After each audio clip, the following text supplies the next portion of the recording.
Welcome to the Winner's Playbook with Steve and Josh. Disclaimer: the information contained in this podcast is general in nature and does not take into account your personal circumstances. Please head to the show notes if you wish to book a free 15-minute call to discuss your personal situation. Okay, team, welcome back to the Winner's Playbook. My name's Steve Simon. I'm here with Joshua Lee, my colleague. Josh, how you going? Good, Steve. Got a new look this week around as well, so I'm feeling scary. fresh and a big start to the year. Yep. New look, new year, ready to go. We're stuck into it for 2024. We've had a huge week, believe it or not. It's normally pretty quiet before Australia Day, but this week's been unbelievably busy. Lots of activity, lots of client activity. How have you found it? Yeah. Like everyone always used to say with the industry after, was it Melbourne Cup, that everything sort of slows down. It doesn't really pick up after a Australia Day. And, I haven't seen that whatsoever. It's just been flat out up to the end of the year. And then over the break with all the social media and everything that we're doing, there's just so many people out there that need help. And I don't think I've ever actually been this busy, not just in terms of January, but just in terms of ever. There's just so many people that want to speak, and client referrals, people coming through our social media, and then just in general people that we've got within the business needing help. And I think it's just a reflection of just what's going on in the world. Things are just rapidly changing so quickly. Interest rates, at right near their peak, maybe talks of cuts at the back end of the year as well. Property, share markets at all-time highs. So it just never ends. No, that's right. And it's probably a good segue, mate. Like, and because it's so busy, there's lots going on. Sometimes we miss things every now and then, or not you and I don't, but for clients, it's extremely busy and hard to keep on top of. And I think, unfortunately, this is where like scammers and stuff have maybe found it a little bit easier. And especially over the last 12 or 18 months, we've seen a lot in the papers with financial scams and lies and everything going on. It's a bit of an issue now because I'm seeing a lot more of it, and we've had to fix a number of issues that we've seen come through from scammers and things like that. But what's your take on it, mate? What's going on with this scamming stuff and the financial services and how do we fix it? Yeah, there's a lot to unpack there, because obviously scammers have always been around since, probably life existed, I think. But because of the digital age that we live in, it's just so easy these days. And I've even had people in my family that have been done by some of these scams, and, they come in all shapes and sizes, but particularly on the finance side of things, it's just, I think it's very easy for scammers these days because they just play at everyone's desire to, create wealth and get rich kind of quick for their family. So it's very easy in for scammers these days, and we're seeing it all from our social media. Unfortunately, like we've seen all the advisors on social media have to be so careful because there's all these people just reflecting or copying their accounts and then speaking to people online and people not knowing the better and getting sucked into some of these scams. But I think what we're going to sort of touch on today is there's some pretty noticeable red flags to look out for when to see this, which, most people would, generally steer away from. But unfortunately, there are still people that do get sucked into these scams. And that's just not the elderly. It's, people in their 20s and 30s, trying to just make money quick. And that's maybe where some of this comes from, is you just got to change your way of thinking around, creating wealth. And it's not a get rich overnight thing. And that when you see those types of investment opportunities, well, that's probably your first sort of red flag that maybe you need to look at it a bit more careful, that it could be a scam. But what's a bit of your take in terms of why people get sucked into some of these scams? Yeah, look, if we're talking specifically about financial scams, and most of the time it is, right? Like it's most about financial, and being that we work in financial services, we see quite a bit of it. Look, it definitely, the biggest ones I see, and maybe you can either call it scams or just lies, right? It's when I see a guaranteed return. If ever I see that word, it's to start with, a guaranteed return and whatever it may be, you immediately want to start asking questions, because there's generally no such thing. We've actually seen guaranteed returns and fixed interest, and it's blown up, right? And that's been all over the papers clearly a number of times. So that to me is a scam, really. That's your starting point, and unfortunately people get sucked into those. And so if ever you see that's a red flag, I think. And then secondly, I think the biggest one that I see now is, as you said, imitating an organisation. So they're going to imitate, say, our company, Link Wealth Group, and pretend that they're, me or you. That could be a huge issue. We've got to do all we can to educate our clients about what if we're ever going to contact them in certain ways, but we would never ask for personal information across emails. And unfortunately, people do get stuck into that where they've given up personal information through an email address or clicked on a certain link that has come through pretending to be a certain company, whether it's our company or another company, for instance, and that's unfortunately occurring. So they're probably the two biggest areas I see the concerning part. And there's a number of ways you can obviously fix that. We'll talk about how to work through those areas. But what do you see, mate? What's the biggest areas that you see come through? The one you say of guaranteed returns, I've spoken about this before, and that's just kind of your immediate red flag, because really there's only a couple of investment classes or investments you can get here in Australia and around the world that do provide you guaranteed risk-free returns. And that's really the one big one here in Australia is a term deposit or cash. Exactly. So you stick your money in a savings account, you know the rate of interest you're going to get. You put your money in a term deposit, the government guarantees up to $250,000 that even if the bank was to collapse, you're going to get your money back. And we've actually seen that in the last 12 months over in the US. There was some of that, and the government over there having to actually bail out some of the investors. So term deposits, but the returns on those are, 5, pushing at best 6%. But when you start hearing of guaranteed returns, probably 8, 9% and above, that's kind of your immediate point to start thinking, all right, to get those sort of returns, you need to be taking on higher levels of risk. And if you're getting 8, 9, 10% returns, that's usually going to mean you're in the share market or property market in some way, shape, or form. And where I've seen some of those before is, property development funds. I've seen, providing these higher returns of 10 and 15%. Guarantees. And I've spoken to many clients about it. And although they can maybe produce that, but there is no guarantees, and it could easily blow up and you could lose your money. And that's what I think, the guaranteed return one is always one that just always immediately stands out. And also crypto is another one you got to really watch out for, because I've seen some real unrealistic, returns promised in that space, well and truly above 10 and 15%. And that's what a lot of the scammers actually use, is they use crypto and usually get you onto some sort of platform. And I've seen this and have people reach out to me around this, and even to the fact that AI, and one person told me that these scam accounts had actually used some sort of AI to be me in a way and call them, which is just fucking insane that they could do that. So you have to be just so alert. But when it's too good to be true, it usually is going to be too good to be true. But yeah, the immediate red flags to me, anything to do with guaranteed returns, if it's not a term deposit or cash, and if there's anything starting to talk about crypto because of the regulation in it, like we as advisors don't even advise on cryptocurrency because of the lack of regulation. So if anyone's ever trying to drag you onto some sort of a platform and promise some, unrealistic returns, it's immediate your red flag. And no advisor is generally going to be like, on our social media, like we put out lots of content. We never proactively engage with clients or message them from the platform and do it that way. It's always, if people want to speak with us, they're coming to us first. We're not messaging people on these platforms. So what all these scammers generally do is they're proactively hunting you down and getting onto you that way. So there's a couple of just, immediate sort of red flags to look out for. But yeah, they're definitely some of the ones that, I've witnessed myself over the last 12 months. But I guess getting sucked into it, like what is it that you see, that why are people falling for these, Steve? Like what is it that's actually happening there? Oh, look, unfortunately, it is I want to get rich quick a lot of the times, or I want the easy way to make money. And you and I both know, after being advised for a long time and working I've been working financial services for 25 years. There's no such thing. There's just no such thing as get rich quick. There's no such thing. It's as simple as that. So there's tested and tried ways to make money, and we'll talk about those in a minute. But it's simple is that people are looking for that easy way to get cash, and there's just no easy way. And so the tested way to make wealth is unfortunately it sounds the boring way, but it just works. It's investing for long periods of time into a consistent, well-regulated market of assets and doing it consistently. And that is how you make a lot of money. It's sounds very boring. But that's it, and there's no tricks to it. You just got to get invested for a long period of time and do it consistently over a long period of time, and you will get there.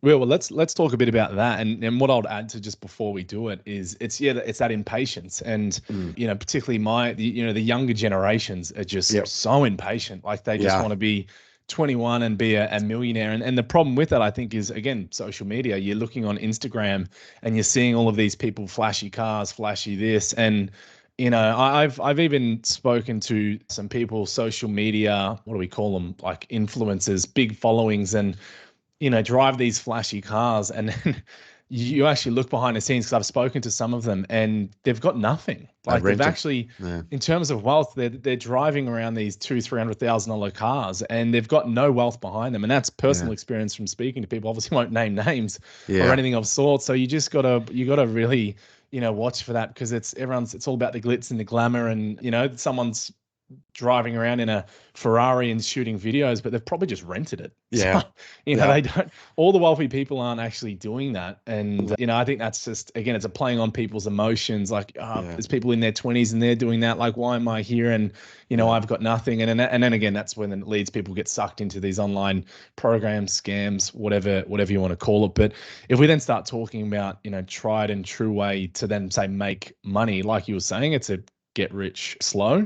You know, yes, you can get rich quick. You know, there are those sort of unicorns where businesses just blow up and become huge overnight. We've seen that, but that's really the minority. And I think the biggest thing is, if you do, you know, want to create wealth, or even if you run into some wealth from an inheritance or whatever it may be, or even winning lotto, because, you know, you always hear about the stats of people winning the lottery, and within 5 years, the mass majority of them are broke. And that's where you then got to go down to, if you're going to try and make money over the long term, well, you got to start with actually changing like your underlying habits and what you're doing with your money as well. And I did a video on this a bit earlier in the week, Steve, and said that most people in Australia and around the world, they don't actually have a income problem. They actually have a savings and a spending problem. So it's looking at what you're actually, because the money's not going to change it. If you've got issues with how you manage your money and you're really impulsive and you're always buying crap, having the money's not going to actually change and make you wealthy. You're just going to end up doing more of it, and it just amplifies more of who you are. So, like, what are some of the, you know, I don't know, techniques, habits, or, you know, what are some of the wealthy people, and how do you even sort of do some of that yourself, Steve? Yeah, look, we've got a lot of clients and we see what works and what doesn't work. Clearly, what you just said, right, spending less than you earn is your starting point. You've got to have that gap of what to invest. I speak on my own behalf and how I've got there. You know, diversified portfolio property over a long period of time and multiple of them. Share market, a combination of index, active, whatever it may be, but just start in index funds, low cost index funds, and just get invested over a long period of time. And then thirdly, I think of the best way that I've probably made money is business. You know, it's controlling a business and doing a business so that you can control and grow yourself can be extremely good way to make a lot of money. But all those combined can really expedite your wealth significantly. And I've seen that for clients as well. You know, and that's called having a good diversified portfolio, but doing it over 20 years, really. Yeah. So that's how I got there.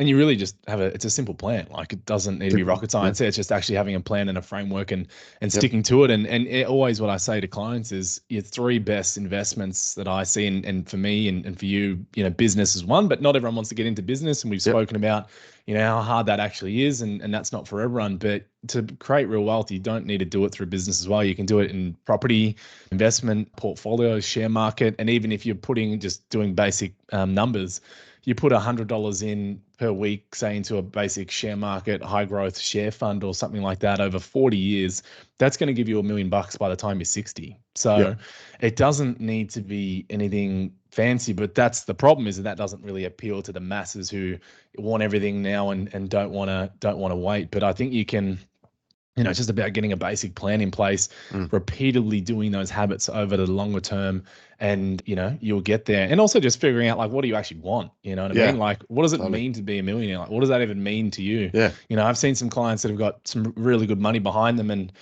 you know, they want to keep building, but, like, for what? They don't even know what they want. So I think it's like we've spoken about a lot, is just actually figure out what you want, and does being a millionaire actually appeal to you, or could you live quite comfortably with just a house and maybe one investment property or a holiday home, and, you know, that's a good life for you. So again, it's enjoy the rest. It comes down to exactly right. So I think a big part of it is just really figuring out what you want to get out of life as well. Yeah, totally agree. Yeah. And what about some of the biggest mistakes then you see people make with their money? And I might kick this one off, Steve, because I've had so many people in the last week reach out to me about buying cars. And this is, again, like I said a bit earlier, about people having not having an income problem, but having a savings and a spending problem. And as your income is naturally rising, you got to be really wary of that lifestyle creep, because your income keeps going up.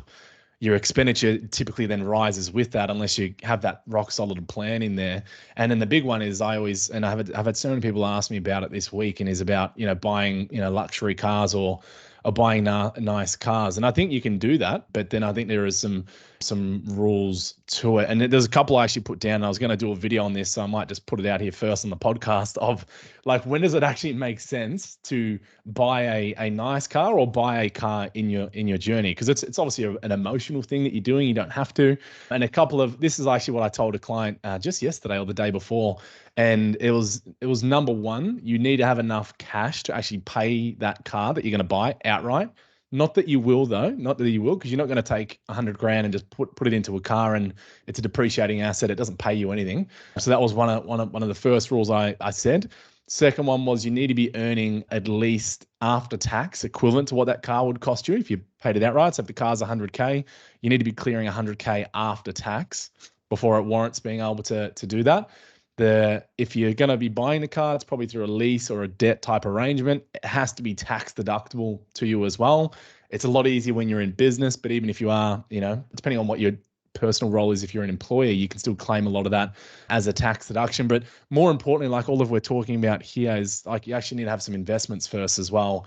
And before you go out and start buying any of those nice cars like you see everyone doing online, like, look behind the scenes and start building some wealth first. Like, get your first home, have an investment property, start building up your investment portfolios, and ideally have your passive income from all of those investments pay any of the toys and fun stuff you want to do. Like, if you want to go on holidays, you've got all this passive income coming in that's going to be able to do all of that. But again, no one likes to hear that, because that takes a lot of years to get to that sort of a position, and they want it all, sort of here and now. So I think, what you're spending your money on is one of the biggest mistakes in your lifestyle, and particularly cars is one that everyone sort of falls for, because they always have, try to portray this image that they're wealthy, but that, that person, like I said earlier, that you see online could be just renting that really nice car, and it's no reflection of true wealth. No, totally. There's a thing on Instagram at the minute where the guy's taking a photo in a private jet, but it's not a private jet. It's just like a cutout.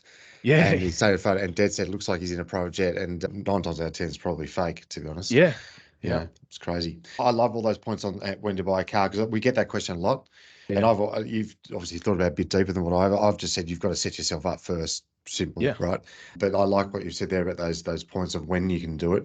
But if for the consumers out there or the clients out there that, what are some of the ways that they can protect themselves in this stuff? With the scams or lies or financial lies. What are some of the things they can do? Well, if you ever seeing any investments, or you're speaking to someone, actually look at their credentials, and don't just, someone starts messaging you online, don't just immediately engage. Like, take a step back. And before you do any purchase in life, I think you need to do, like we were just speaking about cars, like, don't just think of it and go out and buy it within a week. Like, think about it for maybe a few weeks or a month before you go out and do it. So don't be so impulsive. But particularly on the, talking for financial advice, like, we're all regulated. If you go onto the ASIC Money Smart register and you Google financial advisor, so if you Google either Stephen Sloan or Joshua Lee, you're going to see us on there, and you're going to see that we're actually licensed financial advisors. And that's definitely a starting point. If you're seeing any of these like financial gurus or anyone online that are preaching any of this, actually just check out and make sure they check out and make sure they're a legit person and they've got their credentials, because there's a lot of people out there, those influencers, that don't have any qualifications, and then they're not actually legally able to give any financial advice whatsoever. So that's just your immediate one. If you're speaking to anyone, just actually suss them out before you're going into any sort of venture, and get another opinion even, I think, is another good way. Just if you see something, get an opinion from someone else, or if you're not sure if this person's a financial advisor or maybe or regulated, maybe actually reach out to one of us or someone else that you know who is actually a regulated financial advisor, or can give advice. But what about you, Steve? What would you put in there? Definitely, I'd say contact them. Get on the front foot and make contact with them. So call the company they work for, call their offices, call them personally direct. Because unfortunately now with AI and all these tools and tricks, you're not going to be able to keep up with it, right? So you've got to then go out of your way to validate. And I think you've got to, and my point now is validate and question everything. I think anything that comes through, every email and every text and every phone call, just take a step back on everything, because now they can mimic your mother, right? So you're never going to beat this stuff. So you've got to fight it and get on the front foot with it. Don't turn a blind eye. Don't put your head in the sand, because it's out there now, and we've got to do our best to fight it. As a group, as a collective group, as a community, we've got to do our best to fight it. But just stay aware. And I was going to say, like, just stay on top of the latest tricks that they do. Like, just keep up to date with all the things that are happening, and that will make you more alert as you go. And one I would add there before we close out here, Steve, is I personally do this, and my wife thinks I'm crazy because I do it, but I actually look at our accounts every day in terms of what's going on. Like, it's just a habit, and I like to see what things moving, the ins and outs, and that's another way of just picking up scams. Because if you've gone on something and, like I said, something happened to someone in my family where they were taking money from her bank account because she clicked on a link and it infiltrated her computer, and then scammers got on the account. It was crazy. But if she was just actually looking at her account, would have seen transactions happening. And another part of that is just, again, how do you prevent it, is just stay attuned and look at where your money's flowing and where things are at any point in time. And so hopefully other people out there do the same as me and actually look at their accounts daily, because that's one way to pick up if any money's gone out the back end somewhere. You're going to pick it up before, lots of it does go out. So really good conversation, Steve. And, before we close out here, as I always say, guys, if you're getting any value from this, please give us 5 stars on Spotify, Apple, or wherever you are listening. And if you want to chat about your personal situation, you can go onto the website, Link Wealth Group. We do have a team of advisors. You can take your pick and book through at no cost to see if we can even add any value to your situation whatsoever. So, Steve, before we close out, mate, any final ones? No, just stay alert, stay on top of it. And if they've got any questions, they can always come through to us and we can have a chat. Love it, mate. See you on the next one. See you, mate. Bye. Cheers.